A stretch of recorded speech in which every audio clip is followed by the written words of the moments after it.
नमस्कार मित्रांनो, पीएम किसान योजनेचे पैसे तुमच्या खात्यात आलेत की नाही हे बघायला जर तुम्ही प्रत्येक वेळेस बँकेमध्ये जात असाल तर ते तुम्हाला आता करायची गरज नाही।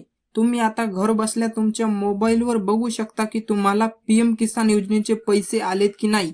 त्यासोबतच तुम्ही तुमच्या गावात पीएम किसान योजनेचे पैसे कोणाकोणाला आलेत याची सर्व यादी बघू शकता। हेच मी तुम्हाला या व्हिडिओमध्ये सांगणार आहे। तर चला व्हिडिओ सुरू करूया। तर सर्वात प्रथम तुम्हाला गुगल वर जायचे आहे। त्यापूर्वी व्हिडिओ फुल स्क्रीन मध्ये करून घ्या, जेणेकरून तुम्हाला फोनच्या पूर्ण स्क्रीनवर व्हिडिओ दिसेल आणि व्हिडिओ तुम्हाला फोन उभा धरूनच बघायचा आहे, जेणेकरून इथून पुढचा व्हिडिओ तुम्हाला व्यवस्थितरित्या दिसेल। तर गुगलवर आल्यानंतर तुम्हाला सर्च करायचं आहे पीएम किसान। पीएम किसान सर्च केल्यानंतर तुम्हाला इथे पहिलीच पीएम किसानची वेबसाईट दिसून जाईल। या वेबसाईटवर तुम्हाला क्लिक करायचं आहे। येथे क्लिक केल्यानंतर तुम्ही जे आहे आता पीएम किसानच्या ऑफिशियल वेबसाईटवर येऊन गेलेले आहात।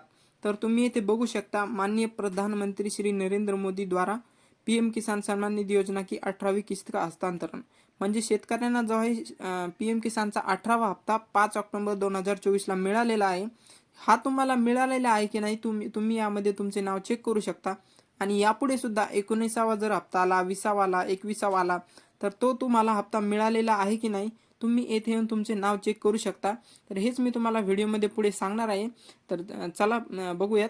येथे तुम्ही आता हे पोस्टर घालवण्यासाठी इथे खाली पुढे क्लिक करा, हे पोस्टर निघून जाईल। त्यानंतर तुम्हाला असे काही दिसून येईल। तर तुम्हाला खाली खाली घेत जायचे आहे। खाली घेत गेल्यानंतर तुम्हाला इथे ऑप्शन दिसेल फार्मर्स कॉर्नर, आणि येथे खाली खूप सारे ऑप्शन आहेत, जसे की e-KYC, new farmer registration, update your mobile number असे ऑप्शन दिसत असतील। तर तुम्हाला येथून खाली खाली घेत जायचं आहे। खाली घेत गेल्यानंतर हे सगळ्यात शेवटचं जे ऑप्शन आहे बेनिफिशियरी लिस्ट, या बेनिफिशियरी लिस्टवर तुम्हाला क्लिक करायचं आहे। येथे क्लिक केल्यानंतर तुम्हाला असे काही आता दिसून येईल। तर इथे तुम्हाला आता तुमची माहिती भरावी लागणार आहे। तर येथे तुम्ही बघू शकता स्टेट म्हणजे राज्य, तुमचं शेत हे कोणत्या राज्यामध्ये येतं। तर चला आपण आता इथे महाराष्ट्र सिलेक्ट करू।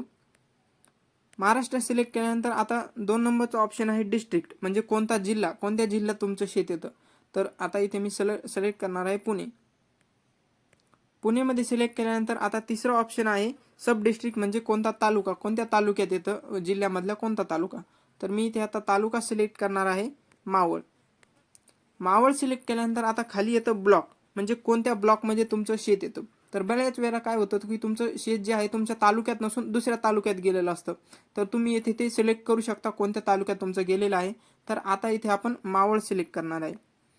मावळ सिलेक्ट केल्यानंतर मावळ मधली जी आता इथे खाली गाव येतं, आता तुमचं गाव सिलेक्ट करायचं आहे, तुमच्या तालुक्यामध्ये तुमचं कोणतं गाव आहे।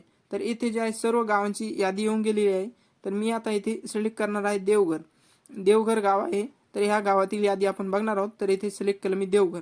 आता इथे सर्व मी जी माहिती आहे तुम्ही इथे बघू शकता भरलेली आहे। तर इथे खाली ऑप्शन दिसेल तुम्हाला गेट रिपोर्ट, या गेट रिपोर्टवर तुम्हाला क्लिक करायचं आहे। जसेच तुम्ही या गेट रिपोर्टवर क्लिक कराल, आता येथे कोणकोणत्या शेतकऱ्याला पीएम किसानचे पैसे मिळालेले आहेत तुम्ही सर्व यादी बघू शकता। त्या गावामधील सर्व शेतकऱ्यांची यादी बघू शकता। इथे बघू शकता तुम्ही अनिल मधु रोकडे, अर्जुन रघुनाथ आहेर, अर्जुन विष्णू देशमुख असे सर्व शेतकऱ्यांचे इथे नाव येऊन गेलेले आहेत। तसेच तुम्ही सुद्धा तुमच्या इथे गाव, जिल्हा, तालुका आणि गाव निवडून येथे तुमचं नाव बघू शकता। आणि बऱ्याच वेळा काय होते की एखादं गाव जर खूप मोठं असेल तर तेथे खूप मोठी यादी असते।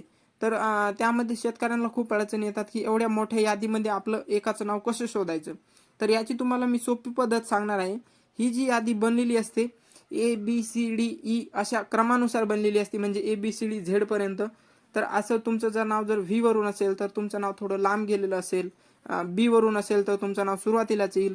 तर असं तुम्ही तुमच्या क्रमानुसार नाव येथे यादीमध्ये बघू शकता। इथे खाली पेजेस सुद्धा असतात, आता जे की इथे 1 नंबरच्या पेजवर आपण आहोत आणि इथे 2 नंबरचं पेज आहे। तर 2 नंबरच्या पेजवर आपल्याला जायचं असेल तर तुम्ही आता या 2 वर क्लिक करणार आहात।